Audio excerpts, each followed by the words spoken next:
ஒன்று ராஜாக்கள் 15ஆம் அதிகாரம். நேபாத்தின் குமாரனாகிய யெரொபெயாம் என்னும் ராஜாவின் 18ஆம் வருஷத்திலே அபியாம் யூதாவின் மேல் ராஜாவாகி 3 வருஷம் எருசலேமில் ராஜ்யபாரம் பண்ணினான்.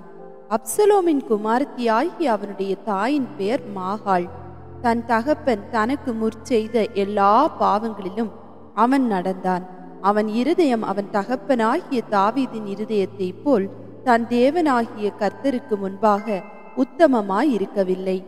ஆனாலும் தாவீதின் நிமித்தம் அவனுடைய தேவனாகிய கர்த்தர் அவனுக்கு பிற்பாடு அவன் குமாரனை எழும்ப பண்ணுகிறதினாலும் எருசலேம் நிலை நிறுத்துகிறதினாலும் அவனுக்கு எருசலேமில் ஒரு விளக்கை கட்டளையிட்டு வந்தார். தாவீது ஏத்தியனாகிய உரியாவின் சங்கதி ஒன்று தவிர கர்த்தர் தனக்கு கட்டளையிட்டதிலே தான் உயிரோடு இருந்த நாளெல்லாம் ஒன்றையும் விட்டு விலகாமல் அவர் பார்வைக்கு செம்மையானதை செய்து வந்தான். ரெகோபெயாமுக்கும் யெரொபெயாமுக்கும் அவர்கள் இருந்த நாட்களிலெல்லாம் யுத்தம் நடந்து கொண்டிருந்தது. அபியாமின் மற்ற வர்த்தமானங்களும் அவன் செய்தவை யாவும் அவனுடைய யூதாவுடைய ராஜாக்களின் நாளாகம புஸ்தகத்தில் அல்லவோ எழுதியிருக்கிறது. அபியாமுக்கும் யெரொபெயாமுக்கும் யுத்தம் நடந்து கொண்டிருந்தது. அபியாம் தன் பிதாக்களோடு நித்திரை அடைந்த பின் அவனை தாவீதின் நகரத்தில் அடக்கம் பண்ணினார்கள். அவன் குமாரனாகிய ஆசா அவன் ஸ்தானத்தில் ராஜாவானான். இஸ்ரவேலின் ராஜாவாகி யெரொபெயாமின் 20ஆம் வருஷத்திலே ஆசா யூதாவின் மேல் ராஜாவாகி 41 வருஷம் எருசலேமில் ராஜ்யபாரம் பண்ணினான். அப்சலோமின் குமாரத்தியாகிய அவனுடைய தாயின் பெயர் மாகாள். ஆசா தன் தகப்பனாகிய தாவீதைப் போல் கர்த்தரின் பார்வைக்கு செம்மையானதை செய்தான். அவன் லட்சியான புணர்ச்சிக்காரரை தேசத்திலிருந்து அகற்றி தன் பிதாக்கள் உண்டு பண்ணின நரகலான விக்கிரகங்களை எல்லாம் விலக்கி தோப்பிலே அருவருப்பான விக்கிரகத்தை உண்டு பண்ணின தன் தாயாகிய மாகாளையும் ராஜாத்தியாய் இராதபடிக்கு விலக்கிவிட்டான். அவளுடைய விக்கிரகத்தையும் ஆசா நிர்மூலமாக்கி ஈதரோன் ஆற்றண்டையிலே சுட்டெரித்து போட்டான். மேடைகளோ தகர்க்கப்படவில்லை. ஆனாலும் ஆசா உயிரோடு இருந்த நாளெல்லாம் அவன் இருதயம் கர்த்தரோடே உத்தமமாயிருந்தது. தன் தகப்பனும் தானும் பரிசுத்தப்படுத்தும்படி நேர்ந்து கொண்ட வெள்ளியையும் பொன்னையும் பனிமுட்டுகளையும் அவன் கர்த்தருடைய ஆலயத்திலே கொண்டு வந்தான். ஆசாவுக்கும் இஸ்ரவேலின் ராஜாவாகிய பாஷாவுக்கும் அவர்களுடைய நாட்களில் எல்லாம் யுத்தம் நடந்து கொண்டிருந்தது. ஒருவரும் யூதாவின் ராஜாவாகிய ஆசாமினிடத்தில் போக்குவரத்தாயிராதபடிக்கு இஸ்ரவேலின் ராஜாவாகிய பாஷா யூதாவுக்கு விரோதமாக வந்து ராமாவை கட்டினான். அப்பொழுது ஆசா கர்த்தருடைய ஆலயத்தின் பொக்கிஷங்களில் மீதியான எல்லா வெள்ளியையும் பொன்னையும் ராஜாவின் அரமனையின் பொக்கிஷங்களையும் எடுத்து அவைகளை தன் ஊழியக்காரர் கையிலே தமஸ்குவில் வாசமாயிருக்கிற எசியோனின் மகனாகிய தப்ரிமோனின் குமாரன் பெனதாத் என்னும் சீரியாவின் ராஜாவுக்கு கொடுத்தனுப்பி, எனக்கும் உமக்கும் என் தகப்பனுக்கும் உம்முடைய தகப்பனுக்கும் உடன்படிக்கை உண்டே, இதோ உமக்கு வெகுமதியாய் வெள்ளியையும் பொன்னையும் அனுப்புகிறேன். இஸ்ரவேலின் ராஜாவாகிய பாஷா என்னை விட்டு விலகி போகும்படிக்கு நீர் வந்து அவனோடு செய்த உடன்படிக்கையை தள்ளி போடும் என்று சொல்ல சொன்னான். பெனதாத் ராஜாவாகிய ஆசாவுக்கு செவி கொடுத்து தனக்கு உண்டான சேனாபதிகளை இஸ்ரவேலின் பட்டணங்களுக்கு விரோதமாக அனுப்பி ஈயோனையும் தானையும் பெத்மாக்காய் என்னும் ஆபேலையும் கின்னரோத் அனைத்தையும் நப்தலியின் முழு தேசத்தோடும் கூட முறியடித்தான். பாஷா அதை கேட்டபோது ராமாவை கட்டுகிறதை விட்டு திர்சாவில் இருந்து விட்டான். அப்பொழுது ராஜாவாகிய ஆசா யூதா எங்கும் ஒருவரும் தப்பாமல் எல்லாரும் போய் பாஷா கட்டின ராமாவின் கற்களையும் அதன் மரங்களையும் எடுத்து வர பறைமுறையிடுவித்து அவைகளினால் பென்யமீன் கோத்திரத்திலுள்ள கேபாவையும் மிஸ்பாவையும் கட்டினான். ஆசாவின் மற்ற எல்லா வர்த்தமானங்களும் அவனுடைய எல்லா வல்லமையும் அவன் செய்தவை யாவும் அவன் கட்டின பட்டணங்களின் வரலாறும் யூதாவுடைய ராஜாக்களின் நாளாகம புஸ்தகத்தில் அல்லவோ எழுதியிருக்கிறது. அவன் முதிர் வயதான காலத்திலே அவனுடைய கால்களில் வியாதி கண்டிருந்தது. ஆசா தன் பிதாக்களுடைய நித்திரை அடைந்த பின் தன் தகப்பனாகிய தாவீதின் நகரத்திலே தன் பிதாக்கள் அண்டையில் அடக்கம் பண்ணப்பட்டான். அவன் குமாரனாகிய யோசபாத் அவன் ஸ்தானத்திலே ராஜாவானான். யூதாவின் ராஜாவாகிய ஆசாவின் 2ஆம் வருஷத்திலே யெரொபெயாமின் குமாரனாகிய நாதாப் இஸ்ரவேலின் மேல் ராஜாவாகி 2 வருஷம் இஸ்ரவேலின் மேல் ராஜ்யபாரம் பண்ணினான். அவன் கர்த்தருடைய பார்வைக்கு பொல்லாப்பானதை செய்து தன் தகப்பன் வழியிலும் அவன் இஸ்ரவேலை பாவம் செய்ய பண்ணின அவனுடைய பாவத்திலும் நடந்தான். இசகார் வம்சத்தானாகிய அகியாவின் குமாரனான பாஷா அவனுக்கு விரோதமாய் கட்டுப்பாடு பண்ணி நாதாபும் இஸ்ரவேல் அனைத்தும் பெலிஸ்தியருக்கிருந்த கிபத்தோனை முற்றுகை போட்டிருக்கையில் பாஷா அவனை கிபத்தோனிலே வெட்டி போட்டான். பாஷா யூதாவின் ராஜாவாகி ஆசாவின் 3ஆம் வருஷத்திலே அவனை கொன்று போட்ட பின் அவன் ஸ்தானத்தில் ராஜாவானான். அப்பொழுது யெரொபெயாம் செய்ததும் இஸ்ரவேலை பாவம் செய்ய பண்ணினதுமான பாவங்களின் நிமித்தமும் அவன் இஸ்ரவேலின் தேவனாகிய கர்த்தருக்கு உண்டாக்கின கோபத்தின் நிமித்தமும் கர்த்தர் சீலோனியனான அகியா என்னும் தமது ஊழியக்காரனை கொண்டு சொல்லி இருந்த வார்த்தையின்படியே அவன் ராஜாவான பின் அவன் யெரொபெயாமின் வீட்டாரை எல்லாம் வெட்டி போட்டான். யெரொபெயாமுக்கு இருந்த சுவாசமுள்ளதொன்றையும் அவன் அழிக்காமல் விடவில்லை. நாதாபின் மற்ற வர்த்தமானங்களும் அவன் செய்தவை யாவும் இஸ்ரவேல் ராஜாக்களின் நாளாகம புஸ்தகத்தில் அல்லவோ எழுதியிருக்கிறது. ஆசாவுக்கும் இஸ்ரவேல் ராஜாவாகிய பாஷாவுக்கும் அவர்கள் நாட்களிலெல்லாம் யுத்தம் நடந்து கொண்டு இருந்தது. யூதாவின் ராஜாவாகிய ஆசாவின் 3ஆம் வருஷத்திலே அகியாவின் குமாரனாகிய பாஷா இஸ்ரவேல் அனைத்தின் மேலும் திர்சாவிலே ராஜாவாகி 24 வருஷம் ஆண்டு கர்த்தரின் பார்வைக்கு பொல்லாப்பானதை செய்து யெரொபெயாமின் வழியிலும் அவன் இஸ்ரவேலை பாவம் செய்ய பண்ணின அவனுடைய பாவத்திலும் நடந்தான். 1 ராஜாக்கள் 16ஆம் அதிகாரம். பாஷாவுக்கு விரோதமாக கர்த்தருடைய வார்த்தை ஆனானியின் குமாரனாகிய யெகூவுக்கு உண்டாயிற்று. அவர், நான் உன்னை தூளிலிருந்து உயர்த்தி உன்னை என் ஜனமாகிய இஸ்ரவேலின் மேல் தலைவனாக வைத்திருக்கையில் நீ யெரொபெயாமின் வழியிலே நடந்து என் ஜனமாகிய இஸ்ரவேல் தங்கள் பாவங்களால் எனக்கு கோபம் உண்டாக்கும்படிக்கு அவர்களை பாவம் செய்ய பண்ணுகிறபடியினால் இதோ நான் பாஷாவின் பின்னடியாரையும் அவன் வீட்டாரின் பின்னடியாரையும் அழித்து போட்டு உன் வீட்டை நேபாத்தின் குமாரனாகிய யெரொபெயாமின் வீட்டை போல ஆக்குவேன். பாஷாவின் சந்ததியிலே பட்டணத்தில் சாகிறவனை நாய்கள் தின்னும், வெளியிலே சாகிறவனை ஆகாய்த்து பறவைகள் தின்னும் என்றார். பாஷாவின் மற்ற வர்த்தமானங்களும் அவன் செய்ததும் அவனுடைய வல்லமையையும் இஸ்ரவேல் ராஜாக்களின் நாளாகம புஸ்தகத்தில் அல்லவோ எழுதியிருக்கிறது. பாஷா தன் பிதாக்களோடு நித்திரை அடைந்த திர்சாவில் அடக்கம் பண்ணப்பட்டான். அவன் குமாரனாகிய ஏலா அவன் ஸ்தானத்தில் ராஜாவானான். பாஷா தன் கைகளின் செய்கையால் கர்த்தருக்கு கோபம் உண்டாக்கி அவர் பார்வைக்கு செய்த எல்லா பொல்லாப்பின் நிமித்தமும் அவன் யெரொபெயாமின் வீட்டாரை வெட்டி போட்டது நிமித்தமும் இவர்களைப் போல் ஆவான் என்று அவனுக்கும் அவன் வீட்டுக்கும் விரோதமாக ஆனானியின் குமாரனாகிய யெகூ என்னும் தீர்க்கதரிசியினால் கர்த்தருடைய வார்த்தை பின்னும் உண்டாயிற்று. யூதாவின் ராஜாவான ஆசாவின் 26ஆம் வருஷத்திலே பாஷாவின் குமாரனாகிய ஏலா இஸ்ரவேலின் மேல் திர்சாவிலே ராஜாவாகி 2 வருஷம் அரசாண்டான். ரதங்களில் பாதி பங்குக்கு தலைவனாகிய சிம்ரி என்னும் அவன் ஊழியக்காரன் அவனுக்கு விரோதமாய் கட்டுப்பாடு பண்ணி அவன் திர்சாவிலே அவ்விடத்து அரமனை உக்ரானக்காரனாகிய அர்சாவின் வீட்டிலே குடித்து வெறித்து கொண்டிருக்கையில் சிம்ரி உள்ளே புகுந்து யூதாவின் ராஜாவாகிய ஆசாவின் 27ஆம் வருஷத்தில் அவனை வெட்டி கொன்று போட்டு அவன் ஸ்தானத்தில் ராஜாவானான். அவன் ராஜாவாகி சிங்காசனத்தின் மேல் உட்கார்ந்த போது அவன் பாஷாவின் வீட்டாரை எல்லாம் வெட்டி போட்டான். அவன் இனத்தாரையாகிலும் அவன் சிநேகிதரையாகிலும் சுவரில் நீர் விடும் ஒரு நாயையாகிலும் அவன் உயிரோடே வைக்கவில்லை.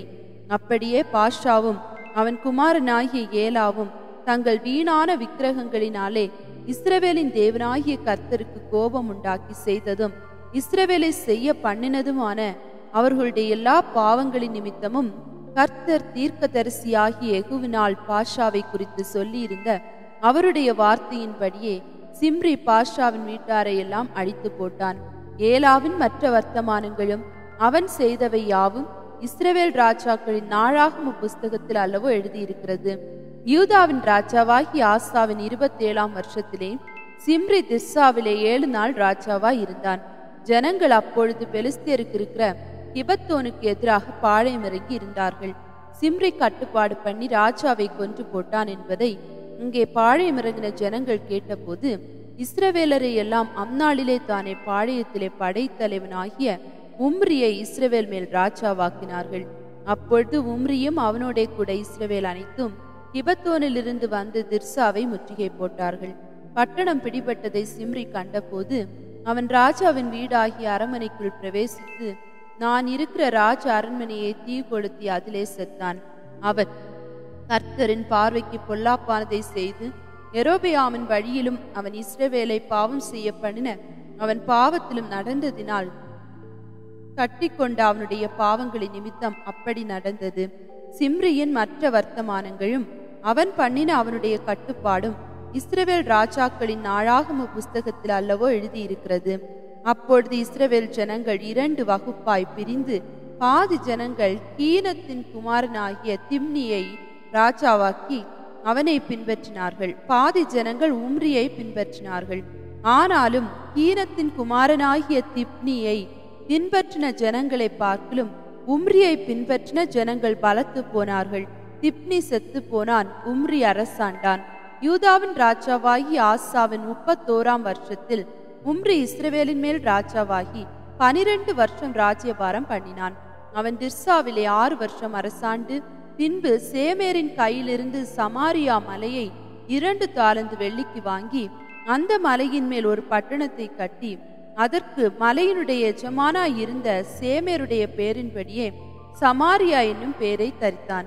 உம்ரி கர்த்தரின் பார்வைக்கு பொல்லாப்பானதை செய்து தனக்கு முன்னிருந்த எல்லாரை பார்க்கலும் கேடாய் நடந்து நேபாத்தின் குமாரனாகிய யெரொபெயாமின் சகல வழியிலும் இஸ்ரவேலின் தேவனாகிய கர்த்தருக்கு தங்கள் வீணான விக்கிரகங்களாலே கோபமூட்டும்படியாய் இஸ்ரவேலை பாவம் செய்ய பண்ணின அவனுடைய பாவங்களிலும் நடந்தான். உம்ரி செய்த அவனுடைய மற்ற வர்த்தமானங்களும் அவன் காண்பித்த வல்லமையும் இஸ்ரவேல் ராஜாக்களின் நாளாகம புஸ்தகத்தில் அல்லவோ எழுதியிருக்கிறது. உம்ரி தன் பிதாக்களோட நித்திரை அடைந்து சமாரியாவிலே அடக்கம் பண்ணப்பட்டான். அவன் குமாரனாகிய ஆகாப் அவன் ஸ்தானத்தில் ராஜாவானான்.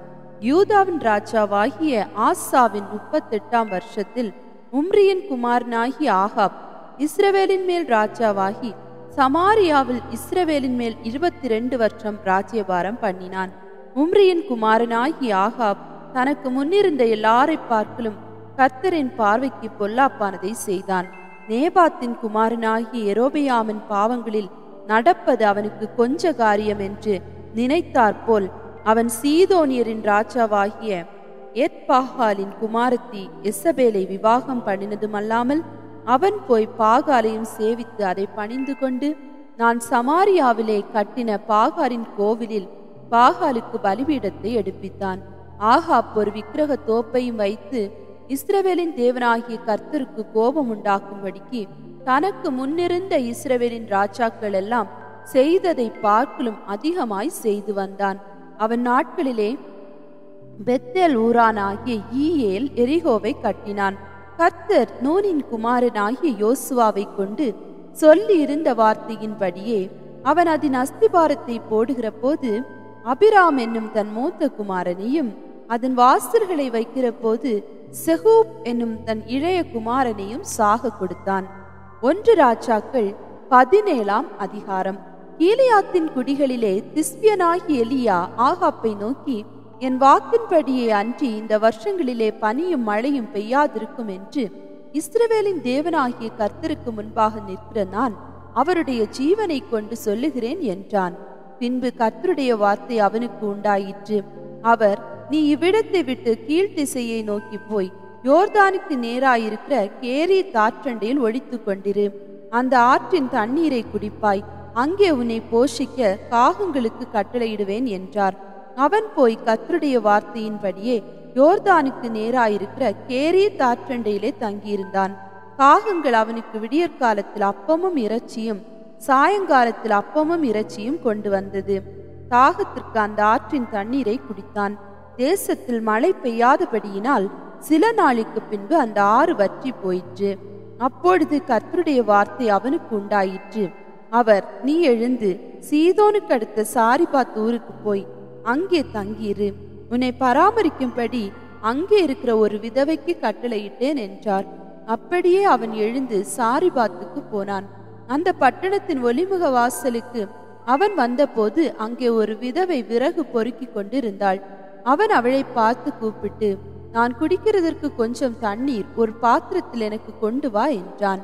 கொண்டு வர அவள் போகிற போது அவன் அவளை நோக்கி கூப்பிட்டு, கொஞ்சம் அப்பமும் உன் கையில எனக்கு கொண்டு வா என்றான்.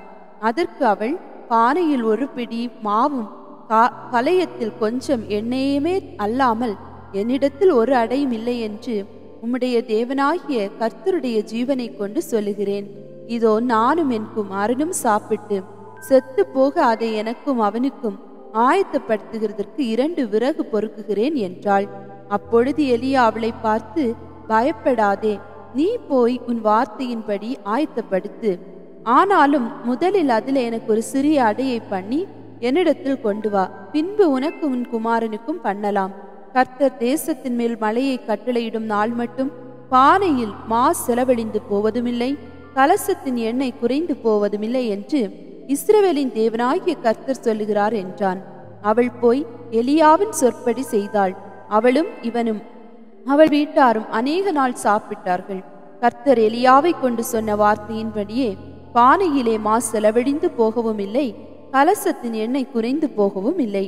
இவைகள் நடந்த பின்பு வீட்டுக்காரியாகிய அந்த ஸ்திரீயின் மகன் வியாதியில் விழுந்தான். அவனுடைய சுவாசம் போகும் மட்டும் அவனுடைய வியாதி அதிகரித்து கொண்டே இருந்தது. அப்பொழுது அவள் எலியாவை நோக்கி, தேவனுடைய மனுஷனே, எனக்கும் உமக்கும் என்ன? என் அக்கிரமத்தை நினைக்க பண்ணவும் என் குமாரனை சாக பண்ணவுமா என்னிடத்தில் வந்தீர் என்றாள். அதற்கு அவன், உன் குமாரனை என்னிடத்தில் தா என்று சொல்லி அவனை அவள் மடியிலிருந்து எடுத்து தான் தங்கியிருக்கிற மேல் வீட்டிலே அவனை கொண்டு போய் தன் கட்டிலின் மேல் வைத்து, என் தேவனாகிய கர்த்தாவே, நான் தங்கியிருக்க இடம் கொடுத்த இந்த விதவையின் மகனை சாக பண்ணினதினால் அவளுக்கு துக்கத்தை வருவித்தீரோ என்று கர்த்தரை நோக்கி கூப்பிட்டு அந்த பிள்ளையின் மேல் 3 தரம் குப்புற விழுந்து, என் தேவனாகிய கர்த்தாவே, இந்த பிள்ளையின் ஆத்துமா அவனுக்குள் திரும்பி வர பண்ணும் என்று கர்த்தரை நோக்கி விண்ணப்பம் பண்ணினான். கர்த்தர் எலியாவின் சத்தத்தை கேட்டார். பிள்ளையினுடைய ஆத்துமா அவனுக்குள் திரும்பி வந்தது. அவன் பிழைத்தான். அப்பொழுது எலியா பிள்ளையை எடுத்து மேல் வீட்டிலிருந்து அவனை கீழ் வீட்டிற்குள் கொண்டு வந்து அவனை அவன் தாயினிடத்தில் கொடுத்து, பார், உன் பிள்ளை உயிரோடு இருக்கிறான் என்று சொன்னான். அப்பொழுது அந்த ஸ்திரீ எலியாவை நோக்கி, நீர் தேவனுடைய மனுஷன் என்றும் உம்முடைய வாயிலிருந்து பிறக்கும் கர்த்தரின் வார்த்தை உண்மை என்றும் இதனால் இப்போது அறிந்திருக்கிறேன் என்றாள்.